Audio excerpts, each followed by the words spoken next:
Hi, I'm Tim. Welcome to our channel, and thanks for logging on. If you enjoy these videos, do me a favor and subscribe to our YouTube channel right here at Watchbox Reviews. I would really appreciate it, and I promise to update daily. If you love this watch, you can see it, and you can purchase it on our website, thewatchbox.com. And today we're discussing a timepiece that was the talk of 2015. This is the Audemars Piguet Royal Oak Perpetual Calendar. It is a perpetual calendar, it is a moon phase, and critically, it is the first generation Royal Oak weekly calendar. The timepiece, 41 millimeters in stainless steel, represents reference 26574ST.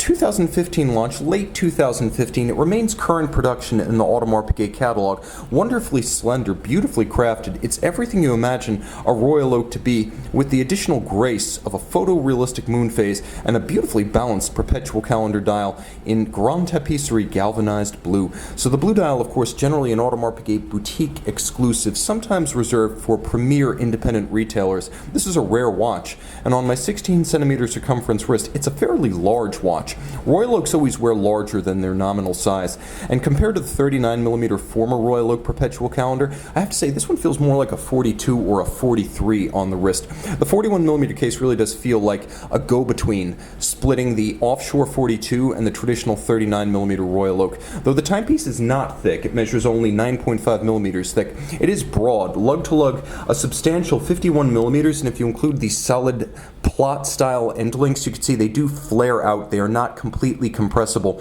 Then the span across the wrist is 53.8 millimeters, almost 54 millimeters across the wrist. I don't recommend this watch for a wrist smaller than 15 centimeters in circumference. You do need a bit of a wrist to wear the 41 on a bracelet. Now the bracelet's everything you dreamed. Assuming your wrist can accommodate this timepiece, get ready for the good stuff and lots of it. Hand finished and beautifully so. It's fixed to the case with screws, no spring bars here, and you can see that the beveling along the lug hood, it flares on the case top, flares more on the lug hood, and then it continues perfectly aligned across the shoulders of the links. Satin finish vertical on the flanks, longitudinal satin finish across the top, and get this, the little ends of the plots, the intermediate links, they're actually rounded off and mirror polished, and you can only see that detail as you roll the bracelet through the light. They're finishing things by hand to exquisite degrees in places where you can barely see them.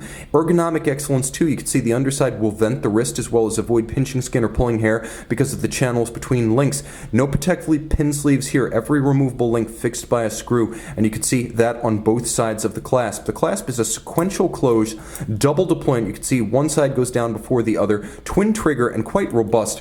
Just a few years ago, a clasp like this would have felt at home on an offshore. That's how solid these milled components are. And look internally, both blasted and satin finish within the clasp. Did I mention there's a lot of hand-finished metal on this watch? Well, let me say it again, because it's doubly in evidence on the case and the bezel. You can see those creases that continue perfectly aligned through the bezel, the mid-case, and the case back. You'll also note that the satin finish breaks perfectly from the high polish, and you can see that nowhere more evident than on the rounded off octagonal bezel, a signature of the Royal Oak since 1972 and the original 5402. You can see the polish of the flank, the satin finish at the top, and the slightly sunken polished white gold bolts that ring the dial. Now the dial itself features an evolution over the former perpetual calendar in that there is a 52-week radial indicator, so it will tell you the week of the year in addition to the day, the date, the month, the leap year cycle, and the photorealistic moon phase. Let's get a little bit closer and take a look at that photorealistic moon phase.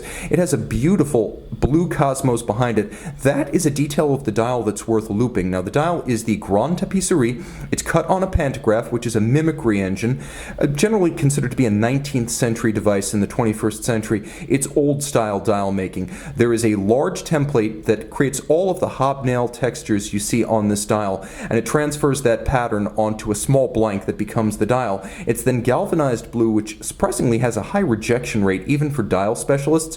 AP now making this dial in-house since 2012, and therefore the blue is the rarest and the one that you're least likely to see at independent retailers.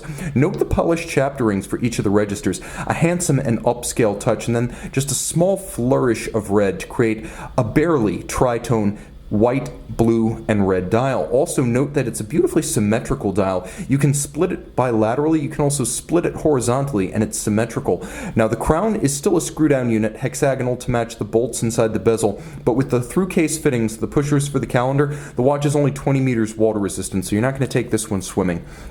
Okay, let's zoom in on the case back, and now you can see the Audemars Piguet manufacturer caliber 5134. What? You say the JLC 920 base is the core of this movement? Well, you're correct.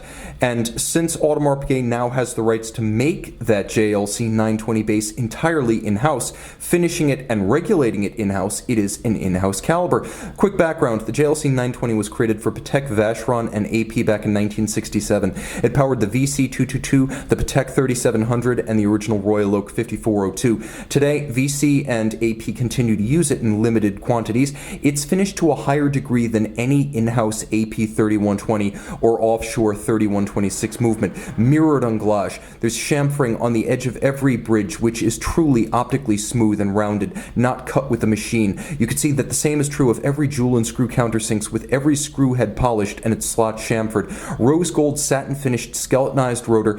It's a unique annular winding system, as there's actually a ring in beryllium that runs all the way around, and you can see one half the rotor with the mass, but then the rest of the rotor is also in the same plane as the bridges. 4 ruby roller jewels allow all of this to turn without contacting the base plate, and that's how they make a movement so thin. And the movement, even with the Perpetual calendar, is only 4.31 millimeters thick, 38 joules. This one beats away at a quirky vintage rate of 19,800 vibrations per hour, and there is a free-sprung architecture, so the watch can take its multi-position adjustment and then hold that in the face of bumps, disruptions, and concussions on the wrist. Again, you are getting a much higher standard of manual finish on this movement than you get in run-of-the-mill AP in-house calibers.